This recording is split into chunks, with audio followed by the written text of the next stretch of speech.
Halo teman-teman mahasiswa, dalam beberapa menit ke depan kita bakal ngebahas sesuatu yang super penting, yaitu gimana caranya kita bisa bareng-bareng menciptakan lingkungan kampus yang aman buat semua.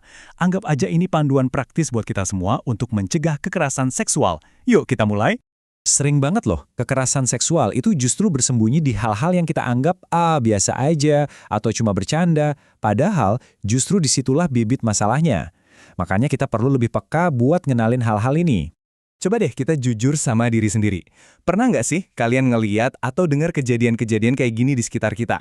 Mungkin di kelas, di kantin, atau bahkan di grup WhatsApp angkatan? Nah, ini nih contoh yang paling umum. Komentar soal fisik seseorang yang sama sekali nggak diminta. Mungkin niatnya iseng, tapi dampaknya bisa bikin orang itu jadi ngerasa nggak nyaman dan ngerasa tubuhnya dihakimi. Itu udah melanggar batas privasi seseorang. Waduh, kalau yang ini udah lebih jelas lagi ya. Ini bukan lagi sekedar komentar, tapi udah ada unsur paksaan halus yang manfaatin kuasa akademik. Ingat ya, persetujuan yang didapat karena tekanan atau iming-iming itu bukan persetujuan sejati. Sama sekali bukan. Dan jangan salah, kekerasan itu nggak cuma terjadi di dunia nyata. Di dunia maya, di grup chat kita, lelucon-lelucon yang merendahkan atau yang berbau seksual bisa banget menciptakan lingkungan yang toksik dan bikin seseorang merasa terisolasi. Jadi intinya tuh begini.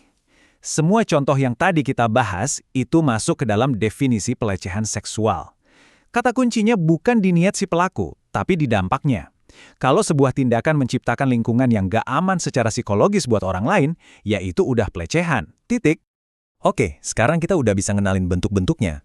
Pertanyaan selanjutnya, kok bisa sih hal-hal kayak gini terus aja ada di sekitar kita? Nah, kalau kita mau mencegah, kita harus paham akarnya, bukan cuma ngurusin gejalanya doang. Untuk ngerti akarnya, ada model keren yang ngebagi penyebabnya jadi 4 lapisan. Bayangin aja kayak lapisan bawang, saling berkaitan satu sama lain. Ini ngebantu kita ngelihat kalau masalah ini tuh kompleks, mulai dari level individu sampai ke sistem yang lebih besar. Yuk kita kupas satu-satu. Lapisan paling dalam individu. Ini soal pola pikir si pelaku. Biasanya empatinya rendah, jadi nggak bisa ngerasain apa yang dirasain korban. Terus mereka juga sering percaya sama mitos-mitos sesat, kayak nyalain pakaian korban. Pola pikir kayak gini yang harus kita bongkar habis. Lanjut, lapisan kedua. Relasi. Hampir semua kasus kekerasan seksual itu terjadi di mana ada ketidakseimbangan kuasa. Bisa kuasa akademik antara dosen dan mahasiswa, bisa kuasa sosial antara senior dan junior, atau kuasa gender. Nah, ketimpangan kuasa ini yang membuka celah buat penyalahgunaan. Lapisan ketiga, dan ini nih yang sering gak kita sadari, yaitu budaya. Sering disebut juga rape culture. Ini terjadi waktu lelucon cabul dianggap wajar, kelakuan buruk cowok dimaklumi dengan alasan namanya juga laki-laki, dan yang paling parah, malah korbannya yang disalahin. Ada analogi yang pas banget buat ngegambarin ini. Rape culture itu kayak udara yang kita hirup. Kita nggak selalu sadar, tapi itu ada di mana-mana, dan tanpa sadar ngebentuk cara kita mikir. Justru karena nggak kelihatan, kita jadi jarang mempertanyakannya. Bahaya banget kan? Dan lapisan terluar, institusi. Maksudnya, kampus kita sendiri. Kalau di kampus nggak ada cara lapor yang aman, atau pihak kampus lebih mentingin nama baik daripada keselamatan mahasiswanya, dan pelaku ngerasa nggak bakal dihukum, ya kekerasan bakal terus terjadi. Sistem yang rusak adalah bagian dari masalah. Oke, kita udah bahas masalahnya dari A sampai Z. Sekarang bagian yang paling penting, solusinya gimana? Kabar baiknya, kekuatan buat ngubah semua ini tuh ada di tangan kita, para mahasiswa. Kita semua bisa dan harus jadi agen pencegahan. Ada 3 strategi utama yang bisa kita lakuin. Pertama, terus belajar, cari tahu lebih banyak soal ini. Kedua, sebarkan budaya konsen atau persetujuan dalam segala hal. Dan yang ketiga, yang paling penting, jangan cuma jadi penonton pas lihat hal yang salah. Ini dia kuncinya. Bystander itu orang yang lihat sesuatu yang salah tapi diam aja. Nah, upstander itu kebalikannya. Dia lihat hal yang sama dan milih buat bertindak. Pilihan ada di tangan kita, mau jadi yang mana?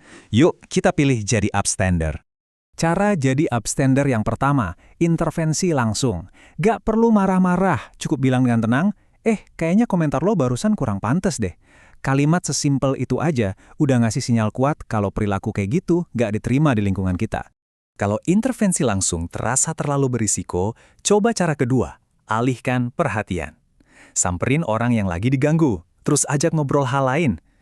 Tugas dari Pak Anu gimana? Gitu misalnya. Ini cara yang elegan buat ngerusak suasana nggak nyaman dan ngasih jalan keluar buat korban. Dan tentunya kalau situasinya udah kelihatan bahaya atau udah menjurus ke fisik, jangan pernah ragu buat lapor. Cari tahu dan simpan kontak Satuan Tugas Pencegahan dan Penanganan Kekerasan Seksual atau Satgas PPKS yang ada di kampus kita. Mereka ada untuk membantu kita.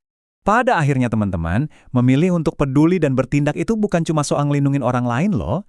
Ini adalah cerminan dari siapa kita, cerminan dari nilai dan semangat yang kita pegang sebagai seorang mahasiswa.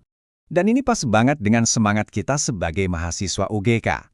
Mahasiswa UGK, mahasiswa maju, mandiri, dan jaya. Slogan ini bukan cuma buat di spanduk kan? Ini adalah panggilan buat kita semua untuk bertindak, membangun kampus yang lebih baik, lebih aman, dan lebih beradab. Bayangin deh, kekerasan seksual itu kayak sebuah tembok besar yang dibangun dari bata-bata keheningan dan ketidakpedulian. Setiap kali kita belajar, setiap kali kita berani ngomong, dan setiap kali kita bertindak, kita itu lagi ngancurin satu bata dari tembok itu.